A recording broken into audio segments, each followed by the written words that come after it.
साल 1967, महीना मार्च का। ठंड की विदाई और गर्मी की आमद होने लगी थी। रबी की फसलों यानी गेहूं, मसूर, सरसों की कटाई का वक्त था। पश्चिम बंगाल के दार्जिलिंग जिले में किसानों के एक संगठन द्वारा मीटिंग बुलाई गई थी। इस संगठन का नाम था कृषक सभा।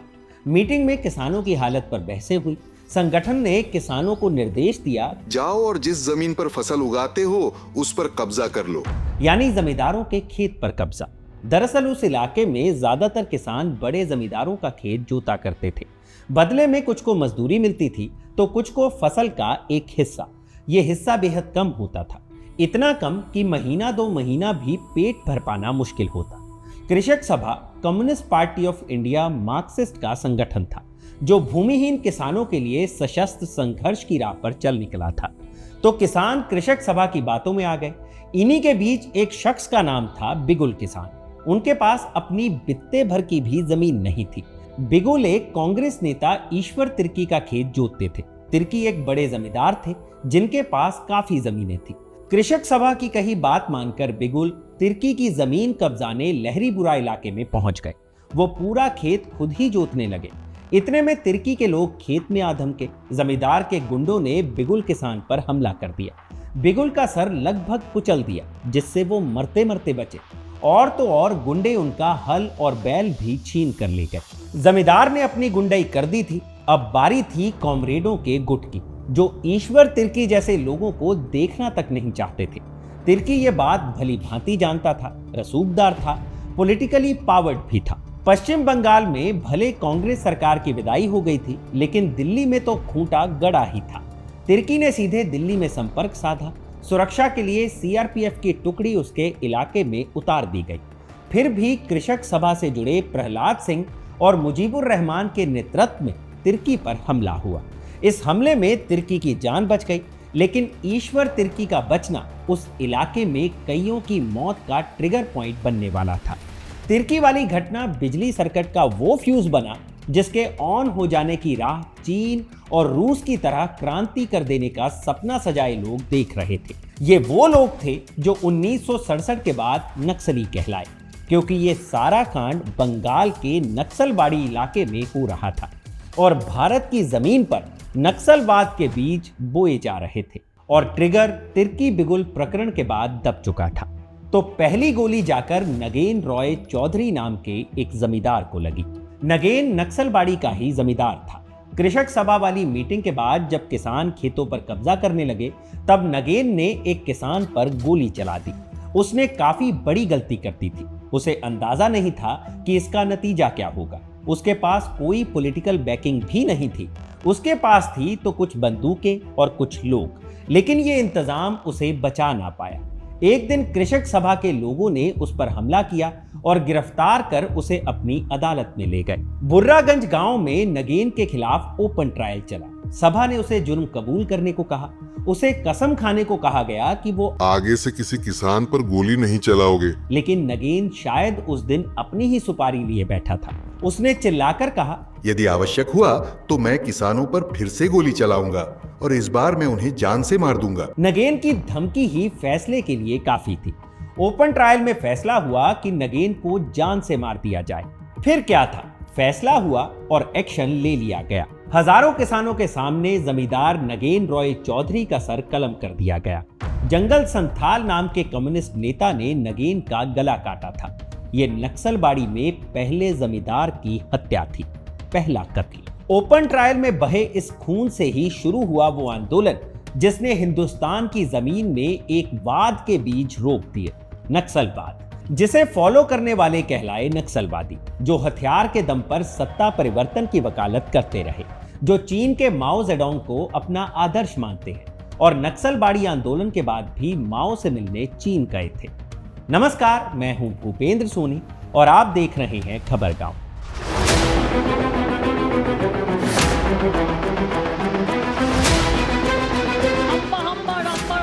ज्यादा से ज्यादा ये मेरा क्या कर लेंगे। सॉरी।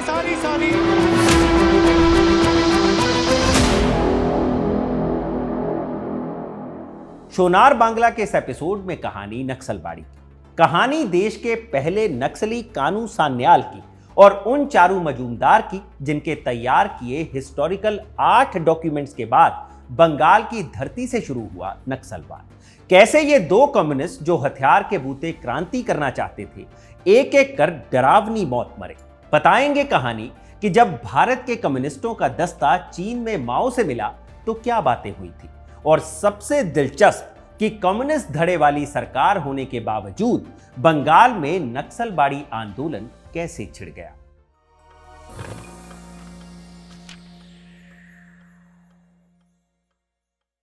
इस कहानी की शुरुआत तब होती है जब हिंदुस्तान आजादी और बंटवारे के मुहाने पर खड़ा था। साल 1946। लगभग यह तय हो चुका था कि जब अंग्रेज यहां से जाएंगे तो दुनिया के नक्शे पर एक नया मुल्क होगा, पाकिस्तान। भारत के मुस्लिम बहुल इलाके पाकिस्तान का हिस्सा होंगे। विभाजन की चपेट में बंगाल भी था। हालांकि तब तक तारीख तय नहीं हुई थी। बंगाल का एक बड़ा हिस्सा खेती पर निर्भर था। इस आधार पर दो तरह की आबादी यहां रहती थी, जमींदार और बटाईदार किसान। जमींदार यानी जिनके पास हचक्के जमीनें थी, लेकिन ये खुद खेती नहीं करते थे, बल्कि गरीब किसानों को बटाई पर देते थे। यानी मेरे खेत में फसल उगाओ, फसल का एक तय हिस्सा किसान को मिलता था, बाकी जमींदार को। 1946 तक व्यवस्था ये थी कि जो भी फसल होगी उसके दो हिस्से किए जाएंगे, आधा आधा। आधा जमींदार के घर जाता, आधा मिलता किसान को। किसान इस सिस्टम से खुश नहीं थे, नाराजगी जायज थी। फसल बुआई से लेकर कटाई तक का खर्च और मेहनत सब किसानों की लगती थी, लेकिन जमींदार आधी फसल ले जाते थे। मांग उठी कि फसल के बंटवारे में तेभागा सिस्टम लागू हो, यानी 2/3 फसल खेती करने वाले को मिले, बाकी खेत के मालिक को। मांग थी कि बकायदा इसके लिए सरकार कानून बनाए, लेकिन सरकार की इसमें बहुत दिलचस्पी नहीं थी। तो एक आंदोलन शुरू हुआ जिसे नाम दिया गया तेभागा आंदोलन। 3 भाग से ही बना शब्द है तेभागा। पश्चिम बंगाल का एक इलाका है उत्तर पश्चिम दिनाजपुर। यहां अतवारी नाम का एक गांव है। यहां बटाईदारों ने अक्टूबर के महीने में धान काटी और उसे जमींदार के पास ले जाने के बजाय अपने घर ले गए। अमूमन होता यह था कि फसल का बंटवारा जमीन मालिक के घर पर होता था, लेकिन किसान धान काटकर अपने घर ले गए हैं, इसकी खबर जमींदारों को लग गई। उन्होंने अपने गुंडे और पुलिस एक साथ बुलाए और अतवारी पहुंच गए। बहसा बहसी शुरू हुई। देखते ही देखते मारपीट होने लगी। किसानों ने भी किसान सभा के नेताओं को बुला रखा था। सब पर लाठियां टूटी। कुछ नेता भागे, कुछ गिरफ्तार हो गए। लेकिन यह बारूद के ढेर में लगी चिंगारी थी, जिससे एक भयानक विस्फोट हुआ और आग जा लगी बंगाल के 19 जिलों में। हर जगह हिंसा। किसान नेताओं की लगभग 1000 गिरफ्तारियां हुई। जहां किसान मजबूत पड़े, उन्होंने अपने इलाके को तेभागा क्षेत्र घोषित कर दिया, जिसमें दिनाजपुर, 24 परगना और मिदनापुर के कुछ इलाके थे। इस आंदोलन के मोटिवेशन में तेलंगाना था, जहां कम्युनिस्ट पार्टी ऑफ इंडिया यानी सीपीआई के नेतृत्व में किसानों ने हथियारबंद लड़ाई छेड़ दी थी। उस वक्त वहां निजाम का राज था। उनकी प्राइवेट मिलिट्री थी, जिन्हें रजाकार कहा जाता था। गुरिल्ला किसान रजाकारों पर भारी पड़ गए थे। यह भी 1946 में ही हुआ था। इसलिए बंगाल में भी सीपीआई की किसान सभा को लगा कि जब तेलंगाना में किसान हल को हथियार बना सकते हैं तो बंगाल में क्यों नहीं। ऐसा सोचने वालों में 28 साल का एक नौजवान भी था, घोर मार्क्सवादी, लेनिन और स्टालिन से प्रभावित, उनकी ही बातें दोहराने वाला। उसका नाम था चारू मजूमदार। चारू की कहानी विस्तार से इस वीडियो में सुनाएंगे। फिल वक्त ये जानते हैं कि पंचगढ़ में चारू ने तेभागा आंदोलन को लीड किया। ऐसा लीड किया कि पूरे इलाके को लिबरेटेड जोन में तब्दील कर दिया, जहां वही कायदा कानून था जो किसान चाहते थे। हालांकि आंदोलन को सीपीआई ने अंतिम लक्ष्य हासिल किए बगैर ही खत्म कर दिया। चारू इसके पक्ष में नहीं थे, लेकिन हुआ यही। बहरहाल 1 साल बाद देश आजाद हो जाता है। 1950 में देश को अपना संविधान मिलता है, कायदे कानून बन जाते हैं। लेकिन किसानों के लिए ये आजादी महज पावर ट्रांसफर जैसी ही लग रही थी। उनका हाल अभी भी खस्ता था। भूमि सुधार हुए नहीं। बटाईदारी ने किसानों की हड्डियां गला दी थी। ये एक ऐसा वक्त था जब अक्सर बंगाल में अकाल पड़ रहा था, जो किसानों को मौत की भट्टी में झोंके जा रहा था। 1966 में भी बंगाल में अकाल पड़ा तो इन सबसे निकलने का रास्ता नहीं दिख रहा था। रास्ता कुछ लोगों के पास था, और वो ये कि भट्टी में जोरदार विस्फोट किया जाए, उस भट्टी के मुख्तारों पर धावा बोल दिया जाए।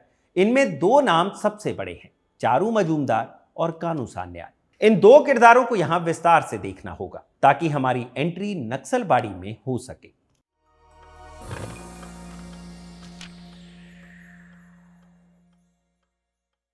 दार्जिलिंग जिले का सिलीगुड़ी इलाका महानंदा पारा, यहां रहते थे उमा शंकरी देवी और बीरेश्वर मजूमदार। बीरेश्वर पेशे से वकील थे, लेकिन आदर्शवाद के चक्कर में वकालत छोड़ चुके थे। उन्हें लगता था कि केस जीतने के लिए कई बार झूठ बोलना पड़ता है। ये बात उनके ससुर को रास नहीं आती थी। ससुर चंद्रमोहन रॉय जमींदार थे। उन्होंने अपनी इकलौती बेटी उमा शंकरी को अपनी सारी संपत्ति दे दी थी, लेकिन वकालत छोड़ने के बाद बीरेश्वर अपनी पत्नी के साथ बनारस चले गए। एक स्कूल में पढ़ाने लगे, घर बार चलने लगा। यहीं 1918 में उनको एक बेटा हुआ जिसका नाम पड़ा चारू। 1926-27 में परिवार सिलीगुड़ी लौटा क्योंकि चंद्रमोहन रॉय की मौत हो गई। संपत्ति वीराने में थी, सो लौट आए, लेकिन मातम छटने का नाम नहीं ले रहा था। दोनों को कुल 10 बच्चे हुए। चारू और एक बेटी बेला को छोड़कर कोई जिंदा नहीं बचा। चारू के पिता अब आजादी के आंदोलन से जुड़ गए थे। वो दार्जिलिंग कांग्रेस कमेटी के प्रमुख बन गए। चारू सिलीगुड़ी हाई स्कूल में पढ़ाई करने लगे थे, जहां लड़कों का एक ग्रुप बन गया था। सिगरेट की लत लग गई थी। चारू ग्रुप के साथ एक दिन सिगरेट का छल्ला उड़ा रहे थे, तभी एक मास्टर ने धर लिया।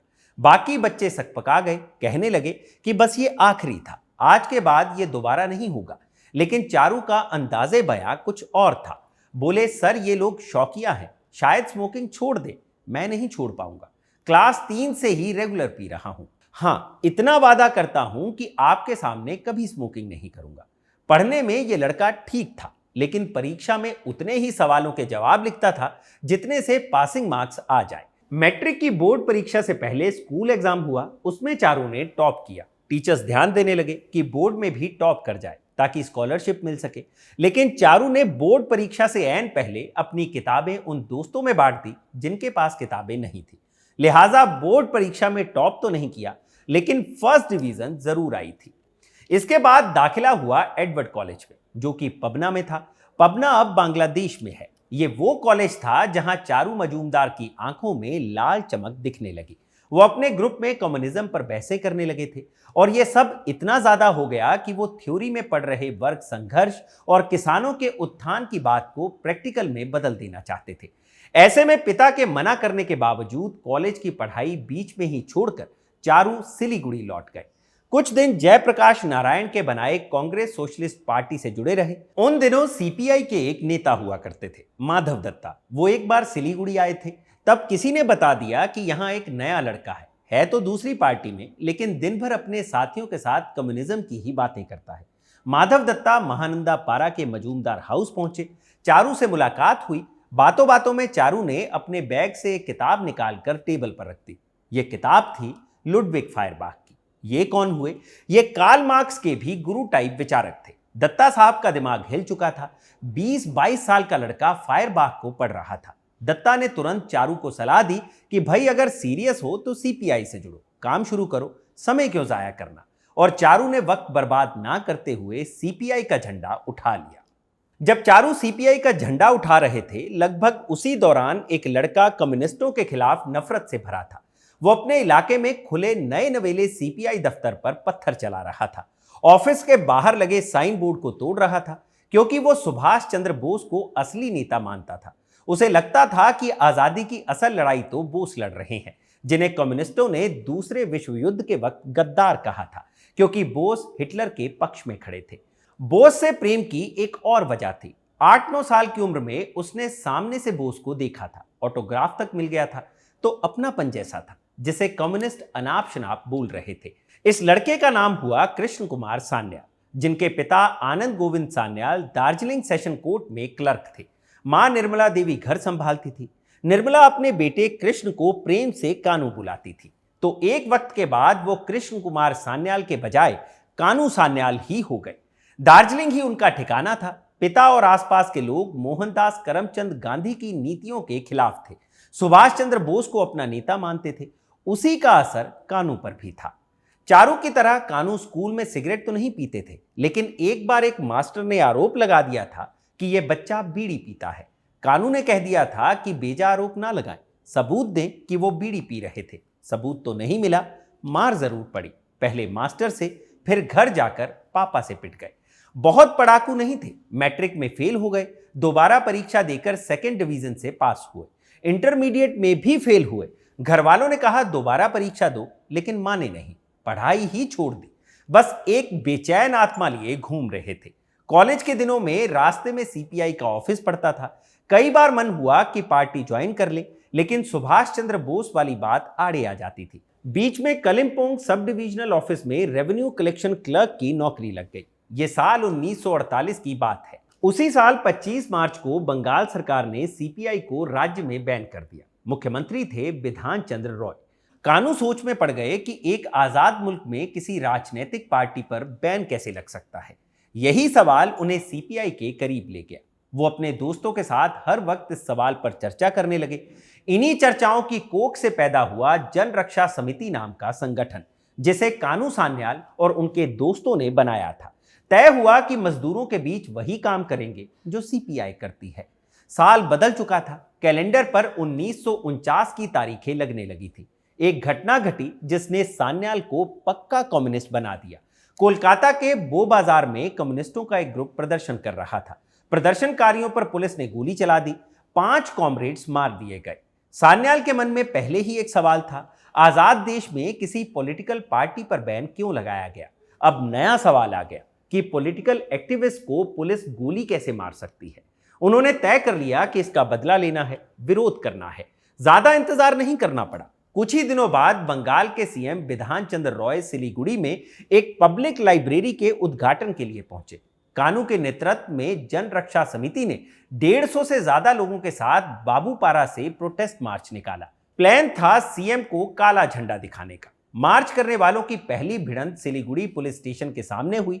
पुलिस वाले वहां कम ही थे, प्रदर्शनकारी भारी पड़े और आगे बढ़ गए। दूसरी मुठभेड़ हुई एक हॉस्पिटल मोड़ पर। यहां पुलिस वाले बड़ी संख्या में मौजूद थे। मार्च पर लाठियां बरसने लगी। कानू के लोग पत्थर चलाने लगे। इतने में सीएम का काफिला आने लगा। हिंसा देख सीएम ने अपने काफिले को धीमा कराया। इस मौके का फायदा उठाया अमल कुलाचार्य नाम के प्रदर्शनकारी ने। उसने एक पत्थर उठाया, सीधे सीएम की गाड़ी पर दे मारा। गाड़ी का पिछला शीशा टूट गया। कुलाचार्य को भी चोट लग गई। पुलिस लाठी मारे जा रही थी। अफरा तफरी के बीच सारे प्रदर्शनकारी भागने लगे। कानू ने भी कुलाचार्य को पकड़ा और वहां से भाग निकले, लेकिन जल्द ही गिरफ्तार कर लिए गए। ये पहली बार था जब कानू जेल गए, जहां सीपीआई के कुछ नेता पहले से ही बंद थे। 3 महीने बाद कानू जमानत पर जेल से बाहर आए। बाहर निकलने के बाद आधिकारिक तौर पर उन्होंने सीपीआई ज्वाइन कर ली।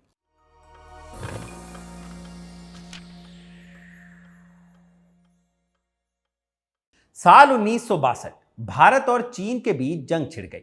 केंद्र सरकार के आदेश पर सीपीआई के नेताओं की गिरफ्तारी होने लगी। ऐसे नेता जो चीन के समर्थक थे, जो माओ की क्रांति को अपना आदर्श मानते थे। बंगाल में ज्योति बसु, प्रमोद दास गुप्ता, हरे कृष्ण कोनार, चारू मजूमदार समेत 150 नेता जेल में डाल दिए गए।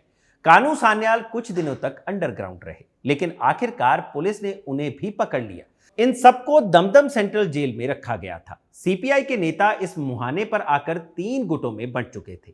पहला नेशनलिस्ट, दूसरा इंटरनेशनलिस्ट और तीसरा सेंट्रिस्ट। उन दिनों पार्टी के जनरल सेक्रेटरी थे ऐसे डांगे। उनका खेमा नेशनलिस्ट था, चीन के खिलाफ भारत का समर्थन कर रहा था। इंटरनेशनलिस्ट युद्ध के खिलाफ थे। ये चारू मजूमदार वाला खेमा था। ये लोग सीपीआई को तोड़कर अलग पार्टी खड़ी करने का मन बना चुके थे।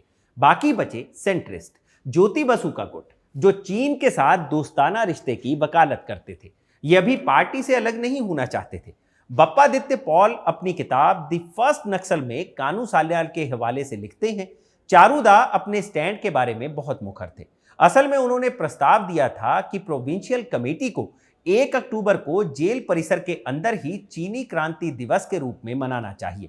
उनके प्रस्ताव को सीधे मना कर दिया गया, लेकिन यह चारूदा को अपने एजेंडे को फैलाने से नहीं रोक सका। इसके बजाय एक कदम आगे बढ़ते हुए चारूदा ने खुद को चीनी कम्युनिस्ट पार्टी का सदस्य घोषित कर दिया।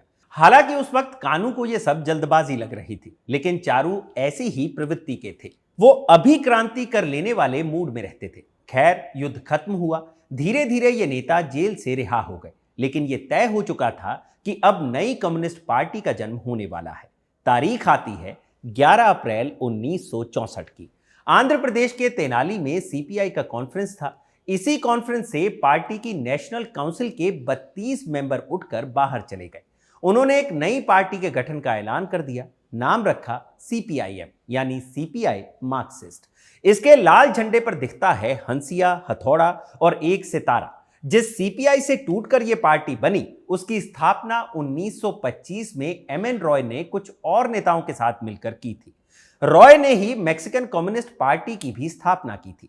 सीपीआई के लाल झंडे पर गेहूं की बाली और हंसिया का चिन्ह बना होता था। बहरहाल सीपीआईएम पार्टी बन गई, जिसका पहला स्टेट कॉन्फ्रेंस कोलकाता में हुआ। वहां चारू मजूमदार नहीं जा सके, तबीयत खराब थी। कानू सान्याल और एक नेता सौरीन बोस को कॉन्फ्रेंस भेजा। ये दोनों वहां पहुंचे तो एक नया ही विवाद खड़ा हो गया। हुआ ये कि ऑर्गेनाइजर ने दुनिया भर के सभी बड़े मार्क्सवादी नेताओं और विचारकों की तस्वीरें लगाई थी, लेकिन चीन के माओ की तस्वीर गायब थी। कानू भड़क गए, चिल्ला पड़े कि सबसे बड़े जीवित मार्क्सवादी होने के बावजूद लेनिन, स्टालिन के साथ उनकी फोटो क्यों नहीं लगाई गई। मंच पर ज्योति बसु बैठे हुए थे, जो सेंट्रिस्ट विचार के थे। थोड़े असहज हुए, लेकिन चुप ही रहे। मंच की चुप्पी ने बता दिया था कि सीपीआईएम पहले ही डिफेंसिव है और क्रांति की जिस धार के लिए चारू के नेतृत्व में पार्टी तोड़ी गई, उससे समझौता हो चुका है। तो यह भी था कि जल्द ही यह पार्टी भी 2 धड़ों में बंटने वाली है और इसके लिए आधिकारिक दस्तावेज तैयार करने लगे चारू मजूमदार। 8 दस्तावेज, जिसे अब हिस्टोरिक 8 डॉक्यूमेंट्स कहा जाता है। इन डॉक्यूमेंट्स का ड्राफ्ट चारू 1965 से ही बनाने लगे थे। क्या लिख रहे थे वो इसमें? क्रांति कैसे हो, जरूरत से लेकर स्ट्रेटजी तक, कैसे छोटे छोटे गुट बनाना है, हथियार कैसे मिलेगा, किन लोगों पर हमला करना है, सब। बकौल कानू 8 डॉक्यूमेंट्स में चारूदा ने तुरंत हथियारबंद विद्रोह का सुझाव दिया था। इसे पूरा करने के लिए उन्होंने समर्पित कम्युनिस्ट क्रांतिकारियों के छोटे लड़ाकू ग्रुप्स बनाने का सुझाव दिया।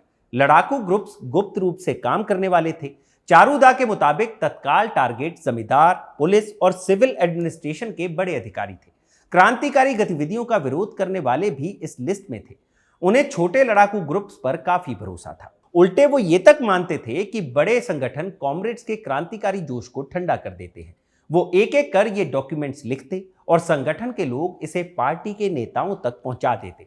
यहां तक कि दमदम सेंट्रल जेल में भी ये पर्चे पहुंच गए। कानू सान्याल ने तो जेल में ही इसे पढ़ा था, लेकिन ये टैक्टिक सिर्फ पार्टी के नेताओं से शेयर की जा रही थी। सितंबर 1965 में चारू का धैर्य जवाब दे गया। उन्होंने सशस्त्र संघर्ष का खुला आह्वान कर दिया। खबर छप गई अमृत बाजार पत्रिका में। अब संघर्ष सीपीआईएम में ही शुरू हो गया। यहां तक कि कानू जैसे नेता भी चारू के आइडिया से तो सहमत थे, लेकिन प्लानिंग और टाइमिंग के खिलाफ थे। वो जेल से रिहा होने के बाद मिलने पहुंचे। मुलाकात के दौरान दोनों के बीच बहस छिड़ गई। उन्होंने चारू मजूमदार से कहा कि हम मानते हैं कि भारत के कम्युनिस्ट क्रांतिकारियों के लिए हथियारों से लैस संघर्ष ही आगे बढ़ने का एकमात्र रास्ता है, लेकिन हम ये नहीं मानते कि बगावत कल ही शुरू कर दी जाए। यही पॉइंट ऑफ डिफरेंस था। चारू तुरंत क्रांति कर देना चाहते थे। कानू चाहते थे कि करेंगे क्रांति, लेकिन ग्राउंड तैयार कर लें, लोगों को अपने साथ जोड़ लें, फिर करेंगे। बहस इतनी बढ़ गई कि चारू ने कह दिया कि बाकी कॉमरेड से चर्चा हो गई है, वो सहमत है। कानू ने पलटकर जवाब दे दिया कि अपनी मंडली की सहमति का मतलब ये नहीं है कि सारे कॉमरेड साथ हैं। चारू को समझ आ गया था कि उनका साथी राजी नहीं है। उन्होंने बहस आगे नहीं बढ़ाई, सिर्फ कहा कि एक अंडरग्राउंड क्रांतिकारियों का नया ग्रुप बना है, वो साथी आपसे मिलना चाहते हैं। क्या मतलब था इस बात का? यही कि औपचारिक ऐलान चाहे जब हो, लेकिन सीपीआईएम 2 फाड़ हो चुकी है। हथियार से हिसाब कर देने वाले टोन ने सीपीआईएम को परेशान कर दिया था, क्योंकि बंगाल में विधानसभा का चुनाव होने वाला था। चुनाव लड़ते हुए स्टेट के खिलाफ हथियार उठा लेने की बात चलने वाली नहीं थी। नतीजा यह हुआ कि पार्टी ने 1966 के आखिर में चारू मजूमदार को बाहर का रास्ता दिखा दिया। कानू सान्याल के साथ असहमति से नुकसान हो रहा था, क्योंकि आम लोगों की राय में दोनों एकजुट थे, जबकि असलियत इसके उलट थी। इस भेद को निपटाने के लिए एक कन्वेंशन बुलाई गई। चाय बागान और किसानों से जुड़े एक्टिविस्ट इस कन्वेंशन में पहुंचे। लोकेशन थी नक्सलबाड़ी से 7 किलोमीटर दूर बुर्रागंज नाम का गांव। फैसला होना था कि संगठन किस राह पर बढ़े, चारू मजूमदार की राह पर, यानी एनाइलेशन ऑफ क्लास एनिमीज को पूरी तरह निपटा दो, या कानू सान्याल की राह पर। दिन भर बहस चली। अंत में दिखा कि पूरी सभा 2 हिस्सों में बटी हुई है, एकदम बराबरी पर। ऐसे में एक नया तरीका अख्तियार किया गया। फैसला हुआ कि दोनों ही स्ट्रेटेजी सिलीगुड़ी सब डिवीजन में 2 अलग अलग जगहों पर आजमाई जाएगी। जहां से पॉजिटिव रिजल्ट मिलेगा उसी रणनीति को अपना लिया जाएगा। अब ये 2 लोकेशंस कौन से होंगे? पहला लोकेशन फांसी देवा ब्लॉक का चहट इलाका, ये चारू मजूमदार के हिस्से आया। दूसरा लोकेशन नक्सलबाड़ी, ये आया कानू सान्याल के हिस्से। दोनों अपनी स्ट्रेटेजी पर आगे बढ़े। चारू के लोग अपने इलाके में रात के वक्त जमींदारों पर हमले कर रहे थे, लेकिन हमलों से पहले गांव के लोगों को अपने साथ जोड़ नहीं रहे थे, इसलिए लोगों में डर का माहौल था। जमींदार तो डरे, लेकिन गांव वाले भी डरने लगे। दूसरी ओर कानू रैलियां निकाल रहे थे, किसानों और चाय बागान के मजदूरों को अपने साथ जोड़ रहे थे। जाहिर तौर पर कानू का तरीका ही सबको कारगर लगा, तो यहां से आंदोलन को लीड करने लगे कानू सान्याल। चारू मजूमदार काफी हद तक साइडलाइन हो गए।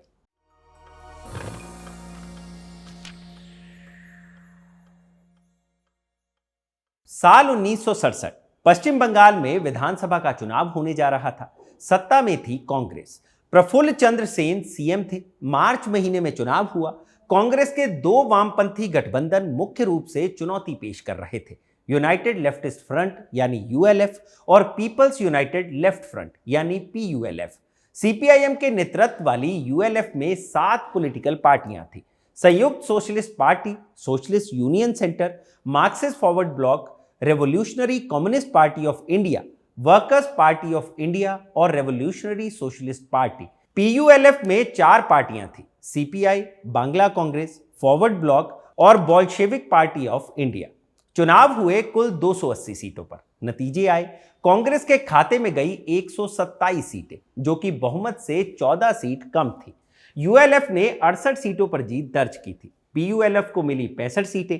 यूएलएफ और पीएलएफ ने हाथ मिला लिया, आंकड़ा बना 133। तो कुछ निर्दलियों को मिलाकर सरकार बनी यूनाइटेड फ्रंट की। मुख्यमंत्री बने बांग्ला कांग्रेस के अजय मुखर्जी। राज्य में वामपंथी सरकार बन चुकी थी। कृषक सभा और दार्जिलिंग में एक्टिव कॉमरेडों को लग रहा था कि उनका समय आ गया है। अब जमींदारों से जमीनें छीनी जाएंगी और सरकार की शह भी होगी। कृषक सभा के कार्यकर्ताओं के नेतृत्व में सिलीगुड़ी सब डिवीजन के छोटे किसानों और बटाईदारों ने सरप्लस जमीन पर जबरदस्ती कब्जा करना शुरू कर दिया। किसान पूरी फसल काटने लगे, लेकिन इनका मन इतने से भी नहीं भरा। वो टोटल हिसाब कर लेना चाहते थे। तो 18 मार्च 1967 को कृषक सभा ने नक्सलबाड़ी के पास एक गांव में अधिवेशन बुलाया, जहां से आंदोलन को धार मिलने वाली थी। तो जरा एक बार नक्सलबाड़ी का भूगोल भी समझ लेते हैं। पश्चिम बंगाल के दार्जिलिंग जिले का एक इलाका है नक्सलबाड़ी। हिमालय की तलहटी में बसा तराई क्षेत्र। पश्चिम की ओर मेची नदी है, जो नेपाल के साथ बॉर्डर बनाती है। तो बॉर्डर के नजदीक ही ये इलाका है। खेती खूब होती है, चाय बागान है, घने जंगल भी है। तो इसी नक्सलबाड़ी में हुए अधिवेशन से जमींदारों के खिलाफ हथियारबंद हमले का आह्वान किया गया। हथियारबंद कम्युनिस्टों की रैलियां होने लगी। जमींदारों की हालत इतनी खस्ता हुई कि वो पुलिस से मिन्नतें करने लगे, लेकिन पुलिस नरम ही रही। नक्सलबाड़ी और आसपास के इलाकों से जमींदार अपना बोरिया बिस्तरा बांधकर सिलीगुड़ी के शहरी इलाकों में जा बसने लगे। पुलिस तो कार्रवाई कर नहीं रही थी, लेकिन सत्ता में बैठी सीपीआईएम को कुछ हरकत तो करनी ही थी। इसी पार्टी के नेता ज्योति बसु डिप्टी सीएम थे। प्रशासनिक कार्रवाई के बजाय पार्टी ने नैरेटिव वॉर शुरू किया। पार्टी ने ऐसी बातें फैलाई कि आंदोलनकारी छोटे किसानों की जमीन कब्जा रहे हैं, किसानों पर भी जुल्म ढा रहे हैं। इस नैरेटिव से निपटने के लिए नक्सलबाड़ी के आंदोलनकारियों ने एक दिन बुर्रागंज गांव में छोटे जमींदारों की एक मीटिंग बुलाई। मीटिंग में लगभग 150 जमींदारों ने आकर लिख कर दिया कि कृषक सभा कोई जुल्म नहीं कर रही है। इन लोगों ने कृषक सभा को 23 बंदूकें, कारतूस और 30,000 रुपए कैश डोनेट किए। इन्हीं 23 बंदूकों के साथ कानू सान्याल जैसे नेताओं ने ट्रेनिंग भी ली। इन सबके बीच तत्कालीन भू राजस्व मंत्री हरे कृष्ण कोनार मई महीने में सिलीगुड़ी पहुंचे। कोनार उस वक्त कृषक सभा के जनरल सेक्रेटरी भी थे। उन्होंने लैंड डिपार्टमेंट के अधिकारियों, जमीन मालिकों और कृषक सभा के एक्टिविस्टों के साथ अलग अलग मीटिंग्स की। फिर कानू को मिलने के लिए बुलाया गया। सिलीगुड़ी के पास सुकना फॉरेस्ट रेस्ट हाउस में दोनों मिले। वहीं डीआईजी जलपाईगुड़ी रेंज, दार्जिलिंग के पुलिस सुपरिटेंडेंट और कई दूसरे सीनियर पुलिस अधिकारी भी मौजूद थे। दी फर्स्ट नक्सल में कानू सान्याल का बयान मिलता है कि कोनार ने हमसे कहा कि पुलिस हमें आरोपी एक्टिविस्ट की एक लिस्ट देगी। अगर कम से कम कुछ आरोपी सरेंडर कर देते हैं तो राज्य सरकार बाद में सभी केस वापस ले लेगी, लेकिन फॉर्मल मीटिंग के तुरंत बाद। कैजुअल बातचीत के बहाने वो मुझे एक सुनसान कोने में ले गए और कहा कि कोई भी एक्टिविस्ट तब तक सरेंडर ना करे जब तक वो कोलकाता से कोई सीक्रेट मैसेज ना भेज दे। कोनार ने जैसे ही सिलीगुड़ी छोड़ा उसके तुरंत बाद पुलिस का ऑपरेशन शुरू हो गया, क्योंकि तब तक जमींदार नगेन रॉय चौधरी की हत्या हो चुकी थी। स्टेट होम डिपार्टमेंट ने पुलिस को कार्रवाई की मंजूरी दे दी थी। पुलिस अब इस मोड में आ चुकी थी कि बहुत हो गया, तो दूसरी तरफ आंदोलनकारी भी आर पार के मूड में आ चुके थे।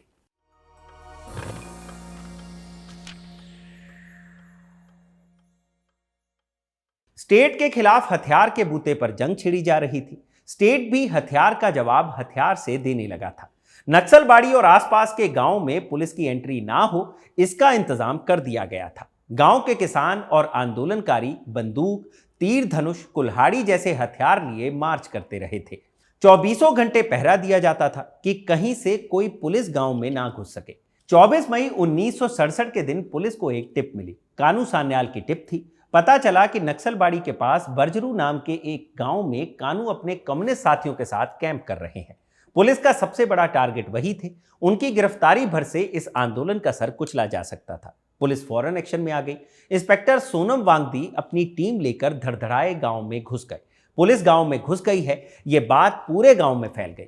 कुछ ही देर में बड़ी संख्या में हथियारबंद महिलाओं और पुरुषों ने पुलिस वालों को घेर लिया। हथियारबंद लोगों ने पुलिस पर तीर चलाने शुरू कर दिए।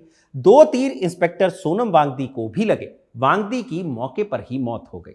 मुठभेड़ में पुलिसकर्मी की मौत पुलिस महकमे को खतरनाक बना देती है। पुलिस जो स्टेट की लाठी है, उस पर हमला होने की स्थिति में अलग ही रूप दिखाने लगती है। नक्सलबाड़ी में भी यही हुआ। वांगदी की मौत 24 मई की दोपहर को हुई। उसके बाद ही पूरे इलाके में पुलिस की फौज आनी शुरू हो गई। शाम होते होते पुलिस दोबारा उसी गांव में घुसी। जहां जो मिला पिट गया, गिरफ्तार हुआ। पुलिस का एग्रेसिव रवैया देखकर आंदोलनकारी और मुस्तैदी से गांव के एंट्री पॉइंट पर तैनात हो गए। अगली सुबह यानी 25 मई की बात है, नक्सलबाड़ी बाजार से महज 1 किलोमीटर दूर एक स्कूल पर 200 महिलाओं और कुछ पुरुषों का एक ग्रुप हथियार लिए तैनात था। कृषक सभा के लोकल लीडर प्रहलाद सिंह भी वहीं थे। तभी एक जीप में बैठे पुलिस वाले धमक पड़े। जीप देखते ही महिलाएं एक्टिव हो गई। उन्होंने पुलिस वालों की गाड़ी घेर ली, नारेबाजी करने लगी। हथियार छीनने की कोशिश भी की गई। पुलिस वालों ने मिन्नतें की, रहम करने की भीख मांगी। प्रहलाद ने महिला लड़ाकों को पीछे हट जाने के लिए कहा। इसके बाद जीप वहां से निकल गई। कुछ कदम की दूरी पर जाते ही पुलिस वालों ने लड़ाकों पर फायर शुरू कर दी। चंद मिनटों में पुलिस ने 11 लाशें बिछा दी। इनमें 8 महिलाएं और 2 बच्चे भी थे। फायरिंग का आदेश देने वाले सिलीगुड़ी के तत्कालीन एसडीओ दीपक कुमार घोष थे। इस फायरिंग ने एक आग का काम किया जो पूरे बंगाल में पसर गया। जगह जगह जमींदारों, पुलिस वालों पर हमला होने लगा। फसलें लूटी जाने लगी। जमीन मालिकों के गोदाम पर हमला हुआ। जमीनें कब्जाई जाने लगी। पुलिस को ऑर्डर था, जहां आंदोलनकारी दिख जाए गोली मार दो। पैरामिलिट्री फोर्स मैदान में आ चुकी थी। नक्सलबाड़ी के लड़ाकों के पास सिर्फ 29 बंदूकें थी। बाकी वो पारंपरिक हथियारों से ही हमले करते थे। इसलिए पुलिस और फोर्स से आमने सामने की लड़ाई में कमजोर पड़ने लगे। कानू सान्याल का एक बयान है कि इस मुश्किल से निकलने के लिए मैंने चारूदा को एक सीक्रेट मैसेज भेजा कि वो तुरंत कुछ गोला बारूद का इंतजाम करे, क्योंकि हमारे पास जो राइफलें थी वो लाइसेंस वाली थी जो हमने जमींदारों से ली थी। इसलिए मैंने जरूरी कागजात साथ भेज दिए ताकि गोला बारूद जलपाईगुड़ी में ऑथराइज्ड डीलरों से खरीदा जा सके। लेकिन चारूदा ने जरूरत पूरी नहीं की या नहीं कर सके। कानू सान्याल जैसे नेता अंडरग्राउंड हो गए थे। चारू मजूमदार खुद ही साइड थे, क्योंकि नक्सलबाड़ी में उनकी स्ट्रेटेजी से काम नहीं हो रहा था। लेकिन भारत के पड़ोसी देश चीन में मिठाइयां बंट रही थी। चाइनीज कम्युनिस्ट पार्टी के मुखपत्र पीपल्स डेली ने 5 जुलाई 1967 के अंक में नक्सलबाड़ी आंदोलन की खबर छापी। लिखा, the spring thunder over India, यानी भारत पर बसंत का वज्रनाद। 25 मई और उसके बाद नक्सलबाड़ी का आंदोलन कानू सान्याल सरीखे नेताओं के हाथ से निकल चुका था। आंदोलन एक पगलाया हुआ हाथी बन चुका था, जिसका टारगेट कुछ नहीं था, बस वो उत्पात मचाए जा रहे थे। ये उत्पात क्यों मच रहा था, इसका जवाब अब उनके पास नहीं था। कानू और दूसरे बड़े नेता अंडरग्राउंड थे। नक्सलबाड़ी पर भारत से लेकर चीन के मीडिया तक की नजर थी, लोगों की भी नजर थी। नक्सलबाड़ी का सबसे बड़ा एक्सेस चारू मजूमदार थे, जो इस आंदोलन से दूर अपने घर में बेड रेस्ट पर थे, लेकिन अब एक्टिव होने लगे थे। उन्होंने फिर अपना पुराना राग छेड़ दिया, छोटे कॉम्बैट ग्रुप्स बनाओ और क्लास एनिमीज का सफाया कर दो। हर जगह यही बात फैलने लगी कि नक्सलबाड़ी का आंदोलन यही है, क्लास एनिमीज को मार डालो, जबकि यही वो मुद्दा था जिस पर कानू और चारू के बीच दरार पड़ गई थी। चारू ने एक और नारा दे दिया, चीनेर चेयरमैन आमादेर चेयरमैन, यानी चीन का चेयरमैन ही हमारा चेयरमैन है। माओ की बात कर रहे थे। बप्पादित्य पॉल लिखते हैं, इसका नतीजा बहुत बुरा हुआ। पश्चिम बंगाल के शहरी इलाकों जैसे सिलीगुड़ी, कोलकाता, आसनसोल, बर्धमान और दुर्गापुर में युवा कम्युनिस्टों के छोटे हथियारबंद ग्रुप्स ने पुलिस और सरकार के दूसरे बड़े अधिकारियों को निशाना बनाना शुरू कर दिया। उन्होंने विरोधी राजनीतिक नेताओं और नक्सलबाड़ी आंदोलन का विरोध करने वाले लोगों पर भी हमला किया। ग्रेनेड फेंकना और पब्लिक प्लेस पर बमबारी रोज की बात हो गई। इसके अलावा चारू मजूमदार के इस विचार को मानते हुए कि बुर्जुआ शिक्षा का कोई असली फायदा नहीं है और बल्कि ये क्रांति के रास्ते में रुकावट है, युवा विद्रोहियों ने किताबों और एजुकेशन इंस्टीट्यूशंस में आग लगाना शुरू कर दिया। उन्होंने कई जगहों पर एग्जाम में रुकावट डाली।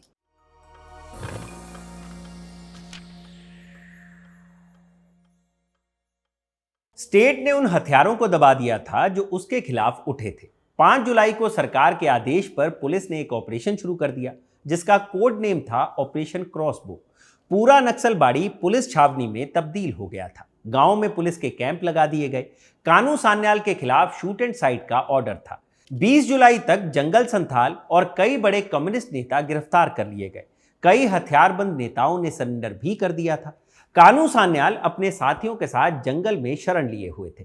सितंबर तक वो जंगल और फिर चारू मजूमदार के एक साथी के सेफ हाउस में छिपते रहे। उसके बाद कानू सान्याल, खोकन मजूमदार, खुदन मलिक और दीपक बिस्वास बिहार गए। वहां से नेपाल के रास्ते चीन पहुंच गए। चीन में वो करीब 3 महीने रहे। यहां उनकी मुलाकात माओ जेडोंग से भी हुई। वो चीन के कम्युनिस्ट नेताओं के साथ रहे, आइडियोलॉजिकल और मिलिट्री के गुर सीखे और फिर भारत लौटे।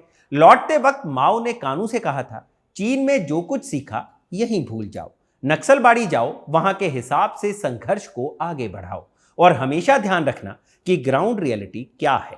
दिसंबर में कानू अपनी टीम के साथ बंगाल लौटे। नक्सलबाड़ी से उठी आग ठंडी हो चुकी थी, क्योंकि उस आग को दिशा दिखाने वाला कोई नहीं था।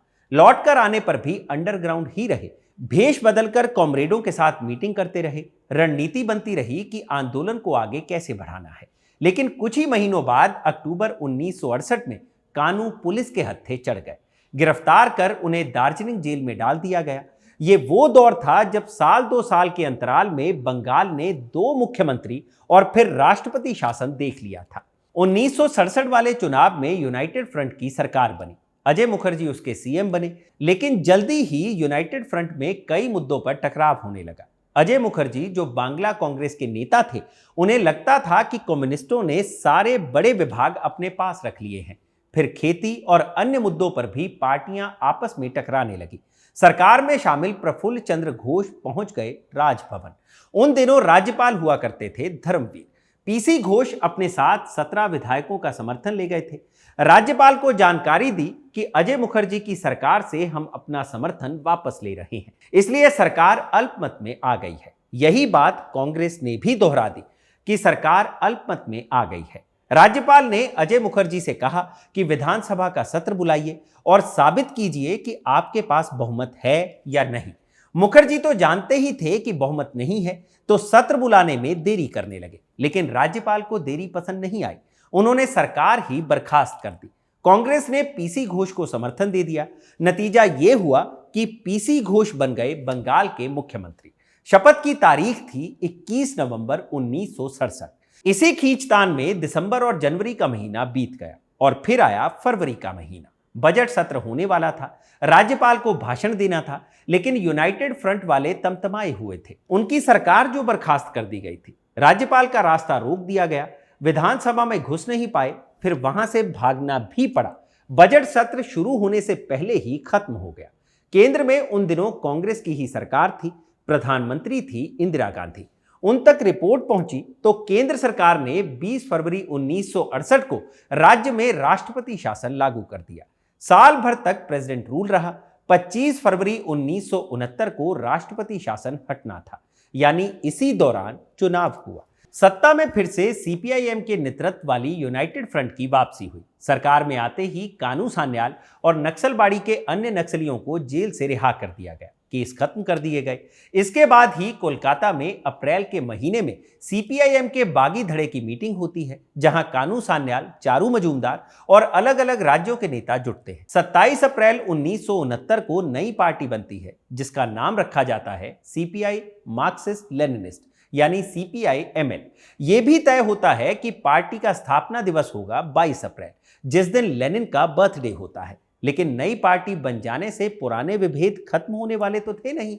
चारू मजूमदार के सर पर मारकाट को लेकर जो भूत सवार थे, उसके साथ सीपीआई-एमएल भी नहीं चलना चाहती थी। बहुत समय नहीं लगा, उन्हें पार्टी से निकाल दिया गया। फिर फरवरी 1972 में राज्य में चुनाव होते हैं।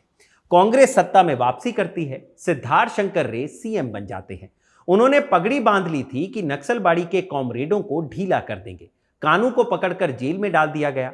चारू के सर से मार दो काट दो वाला भूत उतरने लगा था, लेकिन देर हो चुकी थी, इतनी कि उनकी क्रांति का सपना ही डूबते सूरज की तरह दिखने लगा था और यह नक्सलवाद के वैचारिक सूरज के भी अस्त हो जाने का वक्त था।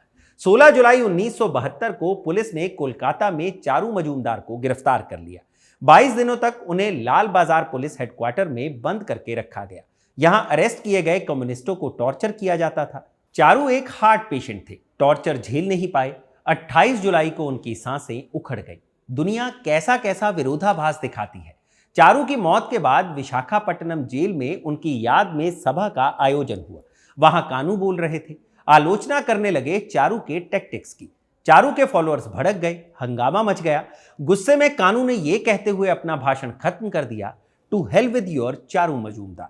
कानू उसी चारू के बारे में यह कह रहे थे जिससे पहली बार मिले थे तो आंखें चमक उठी थी। चारू की कहानी खत्म हो गई। कानू का क्या हुआ? स्टेट के खिलाफ युद्ध छेड़ने के आरोप में उन्हें उम्र कैद की सजा सुना दी गई। हालांकि बाद में सजा के खिलाफ अपीलें हुई तो राहत भी मिल गई, जेल से बाहर भी आ गए। इस भागम भाग और बेचैनी को शांति मिली साल 2010 में। सिलीगुड़ी से 20 किलोमीटर उत्तर की ओर चलने पर एक गांव आता है, सेफतुल्ला जोटे गांव। 23 मार्च 2010 के दिन गांव में एक वक्त तक अजीब सा बेचैन सन्नाटा था और एक वक्त के बाद शोर। इसी गांव के एक घर में कानू सान्याल रहा करते थे, पहले नक्सली। उन्होंने अपनी ही जान ले ली थी, फंदे से लटक गए थे। गांव के आदिवासी उस दिन रो रहे थे, उनका मसीहा खत्म हो गया था। भारत में नक्सलवाद के विचारक और पहले नक्सली की कहानी खत्म हो गई, लेकिन नक्सलबाड़ी अभी भी है। जहां 1977 में बनी सीपीआईएम की सरकार ने बटाईदार किसानों के आक्रोश से निपटने के लिए भूमि सुधार किए। ज्योति बसु सीएम थे, उन्हें पता था कि यही एक रास्ता है जिससे नक्सलवाद को नक्सलबाड़ी से खत्म किया जा सकता है। सरकार ने लैंड सीलिंग को लागू किया, तय किया कि एक व्यक्ति ज्यादा से ज्यादा कितनी जमीन रख सकता है। तय सीमा से ज्यादा जमीन होने पर सरकार उसे अपने कब्जे में ले लेती थी। इसकी वजह से सरकार के कब्जे में आई जमीनों को भूमिहीन किसानों के बीच बांटा गया। इसी के साथ ऑपरेशन बरगा भी चलाया गया। दरअसल बंगाल में बटाईदार किसानों को बरगादार कहते हैं, तो उसी से बना ऑपरेशन बरगा, जिसके तहत बटाईदारों के अधिकारों को सुरक्षित किया गया। बटाईदारों का अपनी खेती की जमीन पर दावा मजबूत हुआ। ये योजनाएं पूरे बंगाल में चली, लेकिन केंद्र में नक्सलबाड़ी ही था। नक्सलबाड़ी में 1967 में उठा तूफान वहां से बाहर निकल गया था। वहां से निकलकर वो ओडिशा, छत्तीसगढ़, तेलंगाना, आंध्र प्रदेश जैसे राज्यों में फैला। एक रेड कॉरिडोर बन गया, वो कॉरिडोर जहां नक्सलियों का असर रहा। लेकिन नक्सलबाड़ी की तरह इस कॉरिडोर में भी लाल रंग धुलने लगा है। नक्सलबाड़ी में तो 2021 में बीजेपी के आनंदमय बर्मन विधायक चुने गए। वहां लोग अब शांति से रहते हैं, स्टेट की बनाई व्यवस्था के तहत रहते हैं। कुछ दिक्कतें अभी भी हैं, लेकिन अब यह ख्याल जमींदोज हो चुका है कि हथियार के बूते पर उनका निपटारा होगा। सब डेमोक्रेटिक सेटअप में ही होता है। धान गेहूं की खेती भी होती है और लोग अपने अपने खेतों से फसल भी काटते हैं। लेकिन नक्सलवादी आंदोलन का क्या हुआ? इतिहास उसे ऐसी मिसगाइडेड मिसाइल की तरह याद करता है जिसने खुद पर ही हमला करके खुद को ही खत्म कर लिया। तो ये थी नक्सलबाड़ी आंदोलन की पूरी कहानी, जिसे सोनार बांग्ला के इस एपिसोड में पिरोया मेरे साथी आकाश कुमार ने, और इसे कैमरा के पीछे रिकॉर्ड किया है मेरे साथी इरशाद ने। नक्सलबाड़ी की यह कहानी आपको कैसी लगी हमें कमेंट सेक्शन में जरूर बताइएगा, और जानकारी से भरे ऐसे ही और वीडियोस देखने के लिए सब्सक्राइब करें हमारा चैनल खबरगांव। शुक्रिया।